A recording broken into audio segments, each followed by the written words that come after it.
B part फट संस्कृत की online कक्षा में आपका स्वागत है। आज आपको व्याकरण के अंतर्गत संज्ञा प्रकरण में मुख्य नासिका वचनो अनुनासिकः और तुल्यास प्रयत्नम सवर्णम सूत्र के विषय में बतलाता हूँ। मैंने पूर्व की कक्षाओं में आपको स्वर भेद के विषय में बताया था कि माहेश्वर सूत्रों में तो अच के अंतर्गत संक्षिप्त में स्वर बतलाए थे, लेकिन आगे उन्होंने स्वर भेद में ये बताया था कि जो हमारा माहेश्वर सूत्रों में जैसे ए है उसको हमने 3 भागों में बांटा, ह्रस्व दीर्घ प्लुत के आधार से, और प्रत्येक ह्रस्व दीर्घ प्लुत उदात्त अनुदात्त स्वरित के भेद से फिर पुनः 3 प्रकार का बताया गया। इसके पश्चात पुनः वह जो स्वर है जो कि 9 प्रकार का हुआ, अनुनासिक और अननुनासिक के भेद से वह 9 अनुनासिक हैं और 9 अननुनासिक हैं, तो इस प्रकार से वह स्वर 18 प्रकार का हो गया। यह जो 18 प्रकार का जो वर्णन है उस 18वें के बारे में यहाँ बताया है। मुख्य नासिका वचनो अनुनासिकः, किसे कहते हैं? मुख सहित नासिकयो उच्चार्य मानो वर्णो अनुनासिक संज्ञा स्यात्, अर्थात मुख और नासिका से जिन वर्णों का उच्चारण किया जाता है, स्वरों का उच्चारण किया जाता है, उनकी अनुनासिक संज्ञा होती है। जितने भी हमारे वर्ग के पंचम वर्ण हैं, ये पंचम वर्ण जैसे कै का पंचम ञ, च का ण, टे का ण, ते का ने और पे का में, ये जो वर्ण हैं मुख और नासिका दोनों से बोले जाते हैं, इसलिए इन वर्णों की अनुनासिक संज्ञा होती है। इसके अलावा जिन वर्णों का, जिन स्वरों का उच्चारण मुख से किया जाता है उसे अननुनासिक कहा जाता है। अब जो हमारे स्वर हैं, अब उनके कुल जो भेद हैं उनके बारे में बताते हैं कि तदित्थम ए ई उ री एषां वर्णानां प्रत्येकम 18 भेदः। ए ई उ और री, ये जो वर्ण हैं इनके कितने भेद होंगे? 18 प्रकार के भेद होंगे। लेकिन आगे के इनसे जो स्वर हैं, ली वर्णस्य 12 तस्य दीर्घ अभावात्, ली वर्ण के कितने भेद होंगे? 12 भेद होंगे। क्यों? क्योंकि उसमें दीर्घ का अभाव होता है, और जब दीर्घ का अभाव हो जाएगा तो दीर्घ के उदात्त अनुदात्त स्वरित और अनुनासिक और अननुनासिक ये जो 6 हैं ये कम हो जाएंगे, तो हमारे री के भेद हुए 18। एचाम अपि 12 एच ए ओ ऐ औ, इनके भी कितने भेद होंगे? 12 भेद होंगे। क्योंकि तेसाम ह्रस्व अभावात्, क्योंकि उनमें ह्रस्व का अभाव होता है। ए ओ ऐ औ, इनमें ह्रस्व नहीं होता, दीर्घ होता है और प्लुत होता है, इसलिए दीर्घ के 6 और प्लुत के 6, ऐसे कुल कितने भेद हुए? 12 प्रकार के भेद हुए। ये है आपका मुख्य नासिका वचनो अनुनासिकः। अब अगला सूत्र है आपका तुल्यास प्रयत्नम सवर्णम, किसे कहते हैं? कि ताल आदि स्थानम आभ्यंतर प्रयत्नश्चेतेतद्वयम् यस् येन तुल्यः तन्मितः सवर्ण संज्ञः स्यात्, अर्थात कंठ, तालु आदि स्थान और आभ्यंतर प्रयत्न, ये दोनों जिन वर्णों के समान होते हैं वे वर्ण परस्पर सवर्ण संज्ञक कहलाते हैं। वार्तिककार कात्यायन ने इसमें सूत्र के नीचे एक वार्तिक लिखा है और कहा है कि री वर्णयो मितः सावर्णम वाच्यम, री और जो री है उसकी भी परस्पर सवर्ण संज्ञा होगी। और जब इनकी परस्पर सवर्ण संज्ञा होगी तो री के कितने भेद बताए थे आपको? 18। री के कितने बताए थे? 12। अब सवर्ण संज्ञा होने के कारण अब इनको संयुक्त कर दिया जाएगा, अर्थात री के 18 और री के 12। अब हुए हमारे कुल 30, अर्थात री के कितने भेद होंगे? 30 और री के भी 30 भेद होंगे। यह है हमारा सवर्ण संज्ञा। अब आगे आते हैं उच्चारण स्थान। हमारे कौन कौन से किन किन वर्णों का उच्चारण जो हमारे मुख आदि के अंदर जो उच्चारण स्थान हैं उनके बारे में बताया गया है कि हमारे सारे स्वर इन उच्चारण स्थानों से उच्चारित होते हैं। उन वर्णों का यहाँ उल्लेख किया गया है कि अकु है विसर्जनीया नाम कंठः। कंठ से किन किन वर्णों का उच्चारण होगा? ए स्वर, कै वर्ग, है और विसर्ग, इनका उच्चारण कंठ से होगा। इचु यशाणाम तालु, ई स्वर, यकार, चैवर्ग और शकार, इनका उच्चारण स्थान क्या है? तालु है। ऋतु रसाणाम मूर्धा, री स्वर, टैवर्ग, रे और से, इनका जो उच्चारण स्थान है वह मूर्धा। ऋतु लसानाम दंतः, ऋस्वर, तैवर्ग, लकार और सकार, इन वर्णों का उच्चारण स्थान दंत है। उपपदमानिया नाम ओष्टौ, ऊ स्वर, पै वर्ग और उपध मानिए, इनका उच्चारण कहाँ से होगा? ओष्ठ से। उपध मानिए किसे कहेंगे? जो पै और फै के आगे जो आर्ध विसर्ग सदृश चिन्ह होता है उन वर्णों को क्या कहेंगे हम?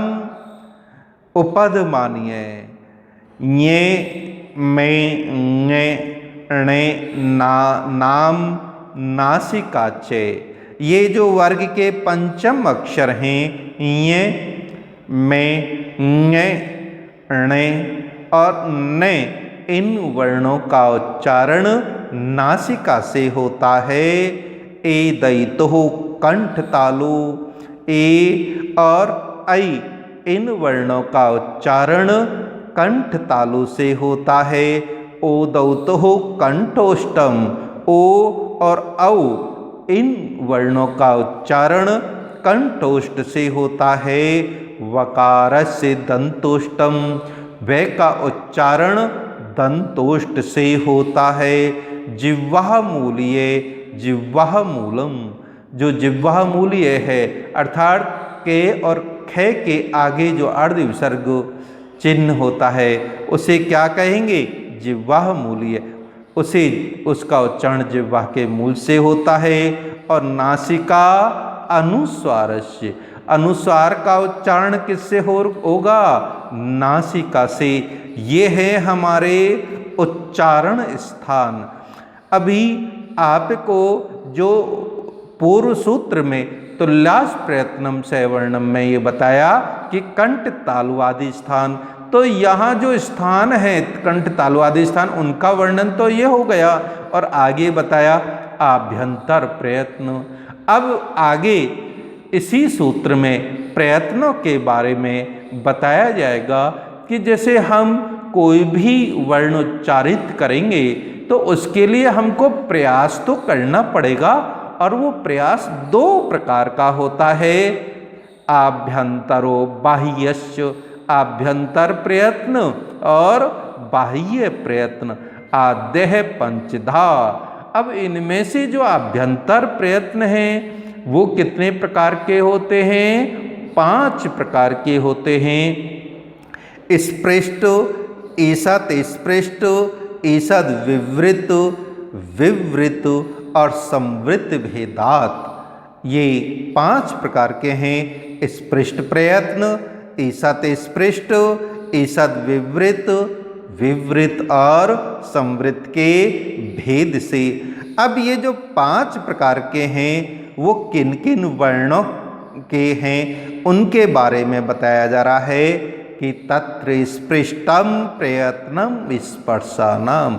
स्पर्शानाम जो स्पर्श संज्ञक वर्ण हैं। अब स्पर्श संज्ञक आगे भी बताया जाएगा वैसे सूत्र में, जो कैसे लेकर मैं वर्ण तक के हैं वे क्या कहलाते हैं, स्पर्श संज्ञक वर्ण हैं। और उनका कौन सा प्रयत्न है, स्पृष्ट प्रयत्न है।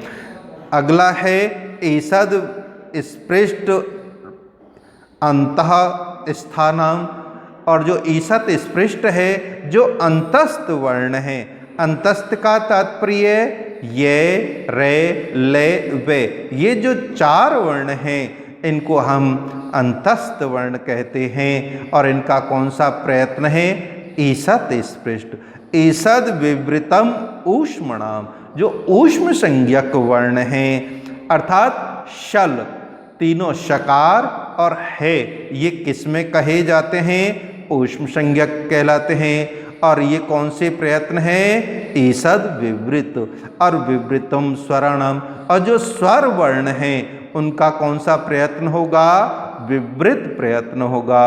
ह्रस्वस्य ए वर्णस्य प्रयोगे संवृतम, जब ह्रस्व ए वर्ण का प्रयोग करेंगे तो उसमें कौन सा प्रयत्न होगा, संवृत प्रयत्न होगा। लेकिन प्रक्रिया दशायाम तो विवृतम, लेकिन प्रक्रिया की दशा में तो वह विवृत प्रयत्न ही होगा। ये 5 प्रकार के जो हमारे आभ्यंतर प्रयत्न हैं उनका वर्णन है।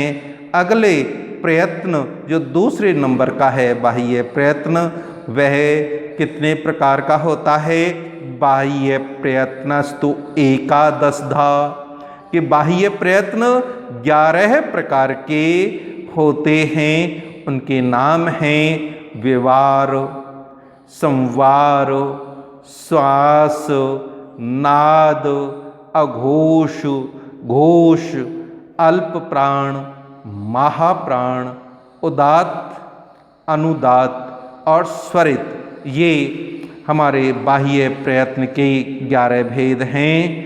अब ये जो प्रयत्न हैं ये किन वर्णों के होते हैं, जैसे विवार, खरो विवारः श्वासा अघोषाश्च। विवार, श्वास और अघोष ये किन वर्णों का होता है, खर प्रत्याहार में आने वाले जो वर्ण हैं उनका होता है। हषः संवारा नादा घोषास्त, घोषाश्च। संवार, नाद और घोष ये किन वर्णों का होता है, हस प्रत्याहार के वर्णों का होता है। वर्गाणाम प्रथम, तृतीय, पंचमा यण, यणश्च अल्प प्राणः।